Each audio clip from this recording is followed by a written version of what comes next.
is and look, you got my attention when you were going over your quarterback rankings and you mentioned the superstar potential. Yeah. If I'm the owner of a team, I want Anthony Richardson because if he's not a superstar, I'll wait until the next one, but I'm not passing on the guy who may be the superstar for the guy who's just more between the buoys, check the box. I hear you. Somewhere in the top 10 to top 15 quarterback. I want the guy that's got top 5 potential. And, Richardson, the moment he hit the roof at the indoor practice facility in Florida, that told me this guy's got, yes, superstar potential. He really does, he's got a raw element of his game, but, this stuff is that's insanity in the membranity. It's just and he does it easy, too. It's not like he has to, work to throw the ball hard or far. And I think the other thing you're talking about here, first off, the kid, as you heard me say during the whole process, he wants to play quarterback. He wants to play in the pocket. He is not looking to be let me drop back and the first lane I see, I want to run. So he wants to do this the right way.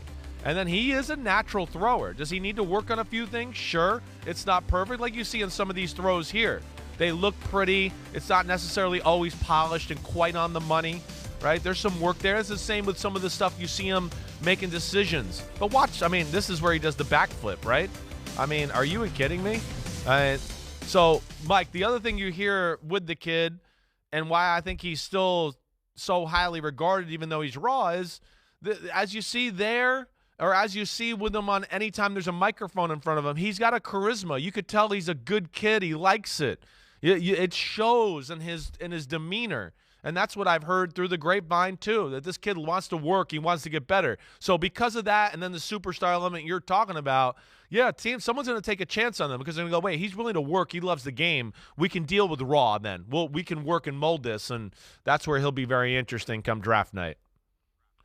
Chris, something I said on Friday to Peter, there's a tension, I think, between the old school football purists who are turned off by the charisma, the entertainment aspect, and the people who realize, hey, we still got to put asses in the seats. We got to be relevant. We have to have people paying attention to our team. We have to have people buying the jerseys of our best players. And Anthony Richardson is a guy who's going to be magnetic. He's going to be charismatic. He's going to draw that attention. And look, going back to the ball hitting the roof of the indoor practice facility, I have a feeling he's done that before. Yeah, he tried to do that there.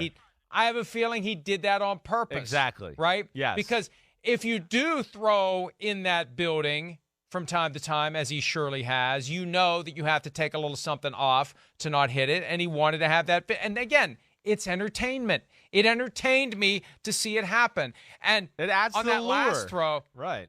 On the last throw, the backflip was a great distraction from the fact that he did not hit his guy in stride. I know, right. His guy had to adjust to that ball. Yeah. But just as you're processing, boy, that's his last throw, and he really doesn't hit the guy in stride who isn't covered, who he throws to all the time, and this is his pro day workout, and the guy has to adjust to that ball.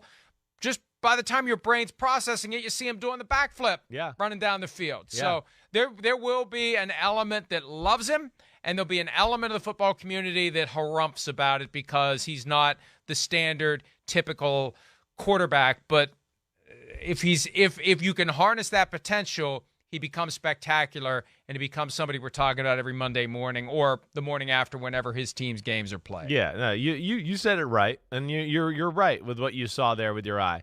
Again, it's a lot of whoa, wow, but there's a lot of those throws where you go, ooh, wow, look at that thing, that's a laser, but it's not exactly right on target. But it still looks pretty, and we talk about it. But, yeah, those are the things, again, coaches they'll polish that and refine that with some of his mechanics and all that. But I'm with you, too, Mike, in the fact that, yes, that was a deliberate attempt to hit the roof because it just adds to the lure. It's like throwing through the goalpost on your knees at the 50-yard line. They just taught, hey, this guy's such a freak. He hit the roof of the facility throwing a post route. It just is. It is. It's all part of it, and I'm not mad at him for it. It adds his draft stock and gets people excited about him. I hope you're not saying that means Anthony Richardson is the next Kyle Bowler. No, I'm not saying that. No, I'm not. I'm not. And to your point too, you mentioned it and you hit on it. I mean, first off, we're seeing teams go down this route a little bit with the running quarterback. We're seeing you can win that way. Lamar Jackson, Jalen Hurts. And then this guy right here, with his ability to run and how big he is, like we talk about all the time, it's just going to let him develop because he's going to get very simple looks and pass coverage because of that running ability. And that'll buy him some time to get better and better in that department. So I'm excited for this kid and what his future holds for him. That third spot in the draft behind the Panthers and the Texans, where the Cardinals currently are, one position in front of the Colts at number 4. That continues to fascinate me. Peter and I talked about this on Friday, Chris. I think there's a team out there that's keeping its mouth shut, just like Andy Reid kept his mouth shut before the 2017 draft, before he sprang up to get Patrick Mahomes.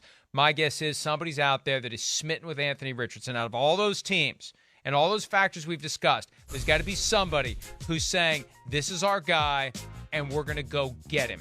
And Peter made the point on Friday that there was a team not in the top 10 that was in the mix to go to number 1. And could that team still be floating around to make the move to number 3 if the guy they were moving to number 1 to get is still there after the first 2 picks? And if it's Richardson, chances are he's still going to be there. Who knows, though? Maybe the Panthers or the Texans fall in love with him over the course of the next 24 days. But if he's there at 3 after those first 2 selections, I think that's when we sit back, grab our popcorn, and wait and see if somebody's going to jump up to get him at 3. Because I think the phones will be ringing. The question is, who's going to make the best offer to the Cardinals, and will somebody out of the top 10 make a better offer than somebody in the top 10? No, I hear you. I know. That's the Colts and what they do at 4. That's going to be interesting. We know the Raiders. They're still, I think, in the quarterback combo. I don't know. I don't picture them going the Anthony Richardson route, but the team that we're going to talk about a little while ago, and that says they're going with Desmond Ridder, they are one team that I kind of sit there and still go, are they just saying all this stuff so this guy will fall to him there? Are they trying to make a move? Do they really believe in Desmond Ridder, or are they laying in the weeds here and going to shock us all on draft night? I still don't put that. I don't think so, but I don't put it at a play, at least in my own mind. It's one of the ingredients. I mean, if they love Anthony Richardson, they're not going to come out and say it.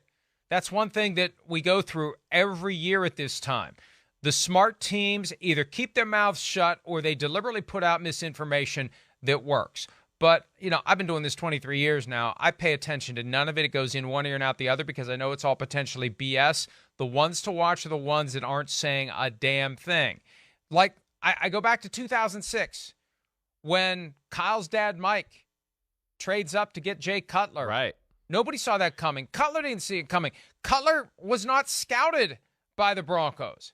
That's the way you do it if you truly want to throw. If you find a guy that you're in love with, the way that you do it is you lurk, you keep your mouth shut, and you make your move at the right time.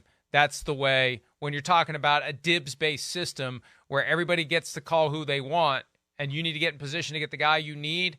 That's how you have to do it sometimes. Yeah, no, you're exactly right. We've seen it a number of times. Teams kind of lay in the weeds and come out of nowhere. You talked about it last week with Mahomes and the Chiefs. That was another one. So, yeah, I would think, you said it, like there's teams that are going to go, no, this is not our cup of tea. We don't want to play that style of football. But there's going to be teams that are just going to love the raw ability, and they're going to know, wait, we can play a certain style of football, and even though he's raw, we can make it work and still be very dangerous. And that's what I'm excited for, Anthony Richardson's potential and who that team is that's going to take the chance on him. Hi, I'm Mike Tirico, and thanks for watching. Make sure to hit subscribe for the latest news and highlights from NBC Sports.